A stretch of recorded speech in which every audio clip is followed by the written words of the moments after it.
Lucknow super জায়েন্টের বিপক্ষে আগের ম্যাচে শেষ ওভারে ১৭ রান ডিফেন্স করতে গিয়ে ৩ বলেই ১৯ রান দিয়েছিলেন মোস্তাফিজুর রহমান।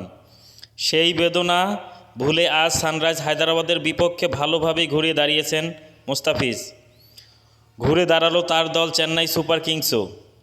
ঘরের মাঠ এম চিদাম্বরম স্টেডিয়ামে হায়দরাবাদকে ৭৮ রানের হারালো চেন্নাই। বড় জয়ে আবারও পয়েন্ট তালিকায় শীর্ষ ৩-এ উঠে এলো আইপিএলের বর্তমান চ্যাম্পিয়নরা।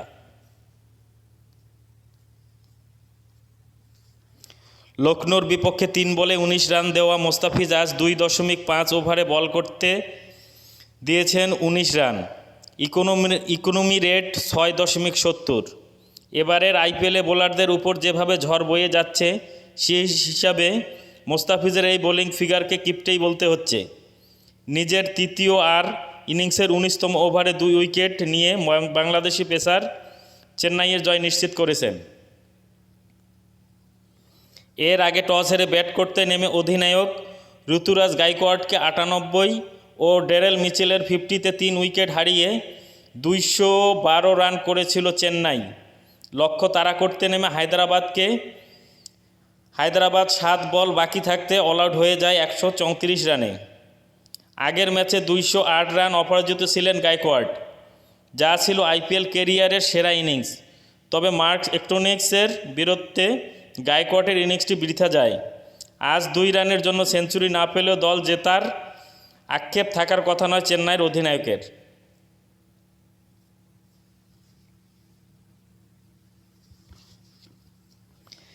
এর আগেও ২ বার ৯৯-এ আউট হয়েছেন গাইকোয়াড়। এর মধ্যে একবার ৯৯ রানে আউট হয়েছিলেন হায়দরাবাদের বিপক্ষে। তবে ওই ম্যাচেও জিতেছিল চেন্নাই। জিতল আজকেও। ম্যাচ সেরার পুরস্কার গাইকোয়াড়ের হাতে উঠেছে। আজকের ইনিংসটির পর এবারের আসরের শীর্ষ রান সংগ্রাহকদের তালিকায় তিনি ২-এ উঠে এসেছেন।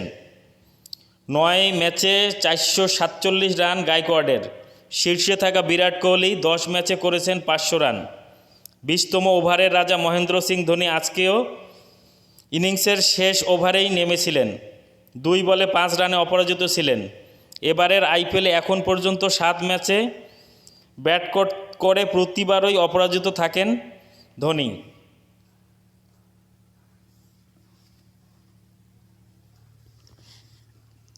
বোলিংয়ে মোস্তাফিজের মতো মাতিসা পাতিরানাও আজ ২ উইকেট নিয়েছে।